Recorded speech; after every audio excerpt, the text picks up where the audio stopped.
अस्सलाम वालेकुम, कैसे हैं आप सब लोग। अक्सर औकात मेरे पास शॉप पे कस्टमर्स आते हैं और अक्सर ये बात करते हैं कि ज़ुएब भाई आपने ये स्विंग मशीन का बिज़नेस कैसे स्टार्ट किया।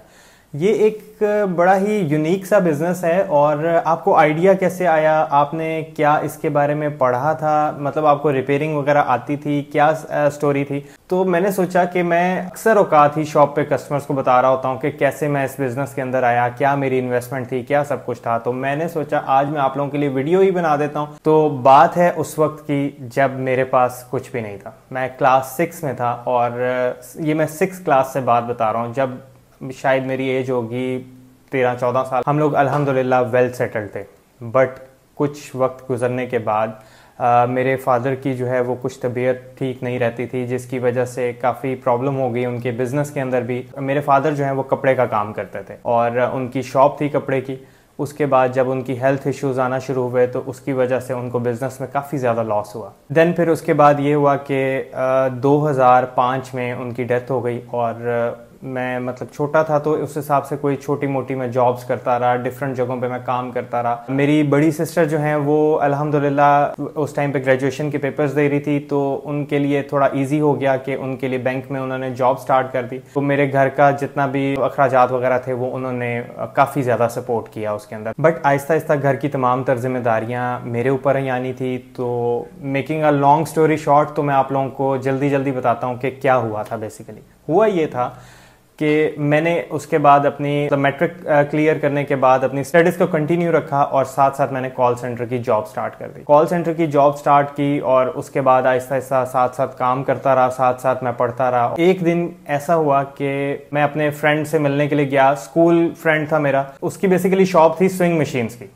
अब यहाँ से होती है स्टोरी स्टार्ट। तो मैंने उससे बात की, मैंने कहा अपनी मदर को गिफ्ट देना चाहता हूँ। टोटल उस मशीन की प्राइस थी 7,000 रुपीज़। मुझे आज भी याद है कि वो ब्रदर कंपनी की मशीन थी, 10 to 15 बेसिक स्टिचेस वाली, जो कि अक्सर मैं आप लोगों को भी सजेस्ट कर रहा होता हूँ। तो मैं वो मशीन घर लेकर आया और उस दिन मेरी खुशी का ठिकाना नहीं था कि मैं अपनी मदर को फर्स्ट टाइम अपनी सैलरी में से वो गिफ्ट दे रहा था। मुझे उस वक्त इतनी सही मशीन चलानी आती नहीं थी, लेकिन ये था कि मैंने फिर अपने फ्रेंड से बात की। मैंने कहा यार शाम को शॉप बंद करके जा रहे होगे तो मेरी तरफ से चक्कर लगाते जाना। तो वो अल्हम्दुलिल्लाह आ गया और उसने आके मेरी मदर को तमाम तर मशीन चलाना बता दी। कुछ अर्सा गुजरा तो हुआ कुछ ऐसे कि मैं जॉब से वापस, शाम का टाइम था, घर आ रहा था। तो मुझे उसी दिन सैलरी मिली, फर्स्ट डेट थी और सैलरी मेरे अकाउंट में आ चुकी हुई थी और ईद आने वाली थी।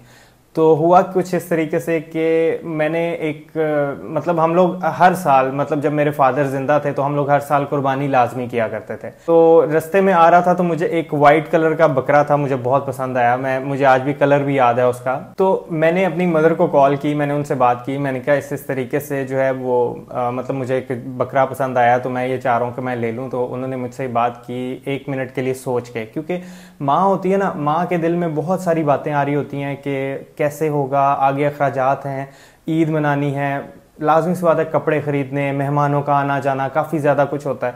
तो उन्होंने मुझे कहा कि बेटा आपको बेहतर लग रहा है तो कर लो, कोई ऐसी बात नहीं। तो बस एक हला शेरी मिलने की बात थी। आप यकीन करें मेरी 17,000 सैलरी थी। मैं 17,000 का ही उस बंदे ने मेरे से बकरा फाइनल हुआ और मैं 17,000 का बकरा लेके घर चला गया। वेरी नेक्स्ट डे मैं यही परेशान था कि अब ईद कैसे गुजारेंगे, क्योंकि मेरी बड़ी जो सिस्टर थी उनकी शादी हो चुकी हुई थी, वो अपने घर जा चुकी थी। तो मैं एक वाहिद घर का सरबराह था जिसने ये सारे अखराजात चलाने थे। इसी टेंशन को लेकर मैंने ये सोचा कि मैंने अपनी मदर से बात की। मैंने कहा हमारे पास एक ये जो स्विंग मशीन है, मैं इसको सेल कर देता हूँ। तो मेरी मदर ने कहा हाँ नो इश्यूज़, कोई मसला नहीं, आप इसको सेल कर दो और इससे जो पैसे आ जाएंगे कम से कम हमारा घर का गुजारा चल जाएगा। एक मिडिल क्लास फैमिली जो है वो यही सोचती है कि उसके बाद जो चीज़ है उसको वो सेल कर दें। मैंने उन्हें यही कहा कि मैं आपको इंशाल्लाह 2 से ढाई महीने तक दोबारा से मशीन बाय कर दूंगा। तो उन्होंने कहा कोई मसला नहीं है, आप सेल कर दो। मैं उसी अपने फ्रेंड के पास गया, मैंने उसे कहा यार ये मैंने मशीन जो है वो सेल करनी है। तो उसने मुझे स्ट्रेट फॉरवर्ड इनकार कर दिया कि सॉरी हम लोग इस तरीके से मशीन मैं फ़िलहाल बाय नहीं कर सकता, या व्हाट्सएवर उसकी कोई भी रीज़न होगी। तो मैं वैसे ही वापस आ गया। तो मशीन जो है वो उसने लेने से इनकार कर दी और उसके बाद मैं वापस आ गया घर आके यही मैं सोच रहा था कि मैं क्या करूं। तो मेरे माइंड में एक आइडिया क्लिक किया। मैंने क्या किया, OLX ओपन किया, क्योंकि अक्सर औकात मैं मोबाइल वगैरह सेल परचेज OLX पे करता होता था। उस वक्त में काफ़ी ज़्यादा ट्रेंडिंग था ये। तो मोबाइल सेल परचेज किया, तो मैंने सोचा मशीन भी लगा कर देखता हूँ, हो सकता है कि ये मशीन सेल हो जाए। मैंने मशीन की ऐड जो है वो रात के टाइम पे लगाई और सुबह मुझे जो है वो 2 से 3 लोगों ने कॉल की और उन्होंने पूछा कि इसके फीचर्स, तो मैं बिल्कुल ब्लैंक था, मुझे पता ही नहीं था इसके क्या फीचर्स हैं, क्योंकि मेरा बिल्कुल इसके अंदर इंटरेस्ट नहीं था उस हिसाब से।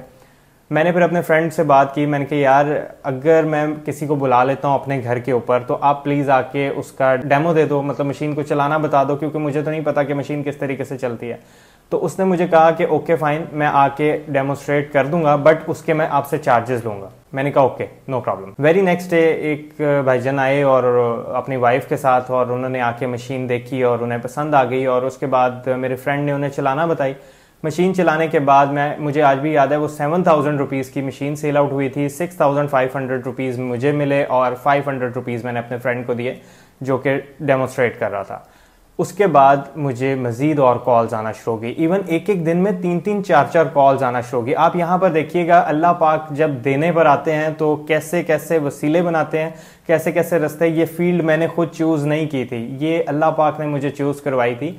तो बेसिकली उसके पीछे शायद मेरी वो नीयत थी, जो मैंने ये सोचा था कि मतलब अल्लाह की राह में कुर्बान करूंगा जानवर, तो मैंने अपनी सारी की सारी सैलरी बगैर कुछ सोचे समझे उधर लगा दी। उसके बाद मैंने अगले ही दिन अपने फ्रेंड को कॉल की और मैंने उसे कहा यार मुझे ना मशीन चाहिए। तो कहता है यार, मतलब दोस्तों में जिस तरीके से बात होती है, यार तू पागल हो गया है। मतलब एक दिन पहले मैं उसे कह रहा हूँ कि यार मशीन सेल करनी है, अगले दिन मैं उसे कह रहा हूँ मशीन खरीदनी है।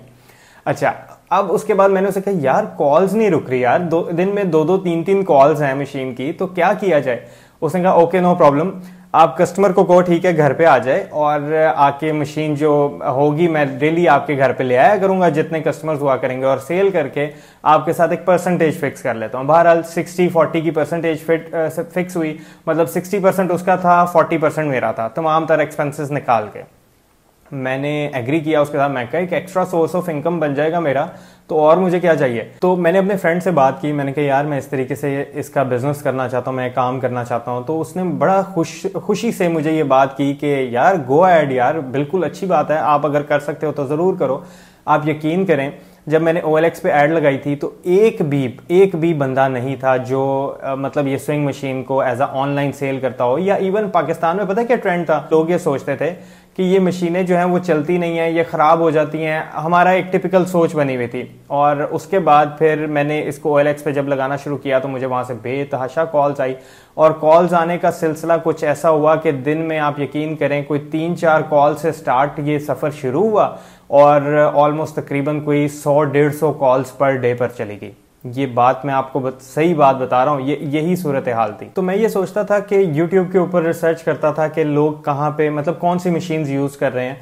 तो जब मैंने देखा कि दुनिया वाईफाई ऑपरेटेड मशीन्स के ऊपर पहुंच गई है, तो मुझे थोड़ा सा फील हुआ कि हम पाकिस्तानी क्यों इतना ज़्यादा पीछे हैं, हमारी सोच आज भी वही क्यों है कि नहीं ये काली मशीन्स ही अच्छी होती हैं। तो मैंने इसके ऊपर स्टडी करना शुरू किया। मुझे यकीन करें इस मशीन के बारे में 1% भी कोई इल्म नहीं था, मैं नहीं जानता था इससे पहले, ना मेरा कोई फैमिली बैकग्राउंड था मशीन से रिलेटेड, ना हमने कभी ऐसा कोई काम किया था। फिर उसके बाद आहिस्ता आहिस्ता मैंने रिसर्च करना शुरू किया। यूट्यूब मेरे लिए एक बिगेस्ट यूनिवर्सिटी है जिससे मैंने अल्हम्दुलिल्लाह ये सब कुछ सीखा है।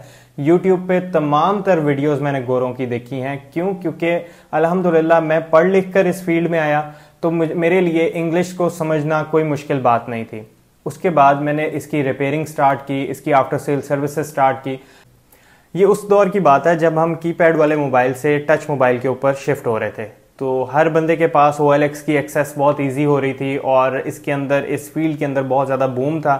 तो मैंने सोचा कि ये काम मैं ईजीली लोगों तक पहुंचा सकूंगा, कि लोगों को बता सकूंगा कि काम कैसे किया जा सकता है।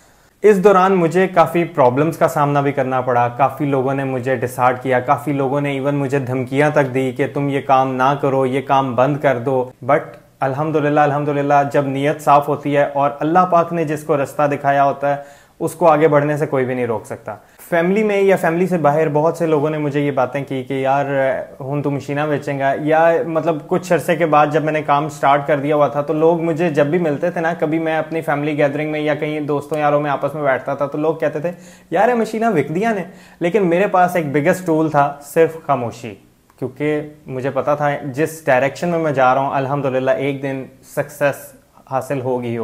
अच्छा, जब मैं मशीन लाइन में नहीं आया था ना, तो लोग मुझे मेरे फैमिली में कि ये बात करते थे, मैंने पता है बंदा कुछ नहीं कर सकता यार, इन्हें सारी जिंदगी वेला ही रहना है। आज वही लोग ये बात करते हैं, सानू पता सी है बंदा कुछ ना कुछ कर सकता है, आगे जाएगा ही जाएगा। मतलब ये एक हर लड़का जो स्ट्रगलिंग पीरियड के अंदर होता है वो मेरी इस बात को बहुत अच्छे तरीके से जान सकता है, क्योंकि हर बंदे के अंदर कोई ना कोई ऐसी चीज होती है जो कि मतलब वो उसमें परफेक्ट होता है। बस एक आपको सही रास्ते की जरूरत होती है, सही वे की जरूरत होती है, सही गाइडलाइन की जरूरत होती है, जिसको आप एक दफा उसका हाथ पकड़ के चल पड़े तो इंशाल्लाह आप जिंदगी में कामयाब होंगे। तो मैंने भी कुछ ऐसे ही किया, मैंने फिर इस लाइन को छोड़ा नहीं और उसके बाद मैं काम करता गया। तो आप यकीन करें कि ये 3 से 4 कॉल्स का सफर कुछ ही महीनों के अंदर 100 में बदल गया। मतलब 100 कॉल्स अ डे। एक कॉल सेंटर में रहते हुए ना मैं 8 घंटे की शिफ्ट के अंदर ऑलमोस्ट तकरीबन को 120 कॉल्स लेता था। जॉब की वजह से मुझे प्रैक्टिस थी इतनी कॉल्स हैंडल करना, किस तरीके से कॉल्स ली जाती हैं। तो अल्हम्दुलिल्लाह मैंने उस चीज़ को एक फुल टाइम जॉब समझा और मैं कॉल्स लेता गया। उसके साथ साथ मेरा और काम होता था पार्ट टाइम में, मशीन्स को सर्विस करना था, मशीन को रेडी करना था, मशीन को डिस्प्ले में लेकर आना था। और उसके बाद मेरे पास कोई डिस्प्ले सेंटर नहीं था, मैं आपको लोगों को बता रहा हूँ। मेरे पास इवन एक शॉप रेंट पर लेने के भी पैसे नहीं होते थे। आहिस्ता आहिस्ता मैंने एक मशीन से सफ़र स्टार्ट किया और मशीन्स को सेल कर करके कुछ अरसे के बाद ही मैंने एक रेंट पर शॉप ली। छोटी सी शॉप थी रावलपिंडी में, कमर्शियल मार्केट में। आप लोगों में से बहुत सारे लोग जानते होंगे जो उस वक्त से मेरे साथ हैं। उसके बाद वहाँ से मैंने जो है वो मशीन्स रखना शुरू की और यकीन करें जिस दिन मैंने शॉप ओपन करनी थी ना, मेरे पास सिर्फ 4 मशीन्स थी जो मैं शॉप पे रख सकता था। तो मैं यही सोचता था कि लोग आके क्या कहेंगे, यार ये आप 4 मशीनें रख कर बैठे हुए हो, कैसे सेल होगी। वो कस्टमर्स जो मतलब मेरी शॉप के ऊपर आए और उन्होंने आके मुझसे मशीन बाय की, तो उन लोगों ने मुझे बहुत ज़्यादा मोटिवेट किया और उन्होंने कहा कि आप बिल्कुल ठीक जा रहे हो, घबराना नहीं है किसी भी सूरत में। और आप यकीन करें कि मैं इतना परेशान था कि मैं कैसे कस्टमर्स को डील करूंगा। लाइक आप 4 मशीन्स रख के एक शॉप ओपन कर सकते हो। तो वो कस्टमर्स जो मेरे घर पे आते थे मुझसे मशीन लेने, जो मुझे डे फर्स्ट से जानते हैं, मैं ये चाहूंगा कि वो इस वीडियो के नीचे कमेंट लाजमी करें, क्योंकि डे फर्स्ट से जो मेरी सर्विसेज थी अल्हम्दुलिल्लाह आज भी मैं उन्हीं सर्विसेज को लेकर चल रहा हूँ। एक लेडीज की फील्ड है और उसके अंदर रहते हुए मुझे आफ्टर सेल सर्विसेज प्रोवाइड करना और हर कस्टमर को हैप्पी रखना मशीन लाइन के अंदर रहते हुए ये काफ़ी मुश्किल था, लेकिन अल्हम्दुलिल्लाह मैंने ये पूरा किया। मेरे अल्लाह ताला ने मुझे हिम्मत दी और फिर आहिस्ता करते करते मेरे साथ टीम जुड़ना शुरू हो गई। कॉल्स लेने के लिए अलग लोग आ गए, मशीन्स को सर्विस करने के लिए अलग लोग आ गए, मशीन्स को रेडी करने के लिए और लोग आ गए। मतलब बहुत सारा एक नेटवर्क साथ साथ जुड़ता गया, क्योंकि अल्लाह पाक ने एक जगह से बहुत सारे लोगों का रोजगार लगाया होता है। तो इन सब कामों में से कोई एक काम मैं कर सकता था। तो अभी मैंने यही सोचा कि मैनेजमेंट का काम थोड़ा इजी होता है, तो वही मैंने चूज़ किया और मैंने वही काम स्टार्ट कर दिया। अपने अंडर स्टाफ रखा और आप लोगों को बेटर सर्विसेज देने की कोशिश की। आज भी कंप्लेंट्स बहुत सारी ऐसी होती हैं जो कि मैं खुद भी देख रहा होता हूँ, मेरा स्टाफ भी मुझे बता रहा होता है। मशीन से, तमाम तर मशीन से मैं अवेयर होता हूँ और आहिस्ता आहिस्ता करते हुए अल्हम्दुलिल्लाह आप लोगों का ट्रस्ट ऐसा बिल्ड हुआ 10 साल के अंदर कि आप लोगों ने अल्हम्दुलिल्लाह मेरे ऊपर ऐसा ट्रस्ट किया कि सम टाइम मैं परेशान हो जाता हूं कि आप लोग मुझे मशीन्स की पेमेंट एडवांस में भिजवा देते हैं। और आप यकीन करें कि मुझसे कस्टमर्स इवन ये भी नहीं पूछते हैं कि कोई ट्रस्ट वाली बात या कोई ऐसी, बस वो ये कहते हैं अपना अकाउंट नंबर दे दें, हम आपको पेमेंट ट्रांसफ़र कर देते हैं। ये पाकिस्तान में रहते हुए ये चीज़ यहाँ पे करना, ऐसा किसी को भी एडवांस पेमेंट भिजवा देना बहुत मुश्किल काम है। आप यकीन करें कि बहुत सारी ऐसी मेरी बहनें हैं जो मतलब ईजी पैसा शॉप पे जाती हैं या जैज़ कैश शॉप पे जाती हैं और उन्हें कहती हैं ये 10,000 15,000 रुपया पेमेंट करवानी है या 20,000 रुपये पेमेंट करवानी है। तो आप यकीन करें वो मुझे बता रही होती हैं कि जैज़ कैश वाला कह रहा था कि आजकल फ्रॉड होता है, एडवांस पेमेंट ना करवाएं। तो वो मैं आगे से मुझे कहती हैं कि जी हमें पता है ज़ोएब भाई के ऊपर, हमें ट्रस्ट है, वो कहीं नहीं जाते पैसे इंशाल्लाह। तो अल्हम्दुलिल्लाह देखें, जिन लोगों ने फ्रॉड करना होता है ना वो महीना कर लेंगे, 2 महीना कर लेंगे, लेकिन जो अच्छे तरीके के साथ बिजनेस कर रहा होता है बंदा, वो भागने वाला नहीं होता। आज भी अल्हम्दुलिल्लाह लोग हमारे ऊपर ट्रस्ट करते हैं, मेरी टीम पे, मुझ पे ट्रस्ट करते हैं और अल्हम्दुलिल्लाह एडवांस पेमेंट करवाते हैं। मेरी मशीन्स लास्ट अभी मैंने लगाई थी ना, आप लोगों को मैंने बताया था, आप यकीन कर लें मैंने सुबह 11 बजे अपलोड की थी, 11:13 में मेरी तीनों पीसेस सेल थे। मतलब 13 मिनट्स के अंदर अंदर तमाम तर पीसेस सोल्ड आउट हो गए थे। जिन लोगों ने बाय किया वो नीचे कमेंट लाजमी कीजिएगा प्लीज, ताकि लोगों को पता चले कि किस तरीके से अच्छी मशीन्स, अच्छा स्टॉक जो है वो किस तरीके से सेल आउट हो जाता है। अच्छा, अब ये तमाम तर सक्सेस स्टोरी के पीछे राज बता दूं आज आप लोगों को क्या है। राज बेसिकली ये है कि मैं मशीन्स जो हैं बहुत सेलेक्टिव चूज करता हूं। जिसके अंदर रिपेयरिंग वगैरह ना हुई हो, मशीन्स बिल्कुल नीट एंड क्लीन हो और साफ सुथरे पीसेस हो। दैट्स वाई अल्हम्दुलिल्लाह मेरी मशीन्स के अंदर कंप्लेन नहीं आती।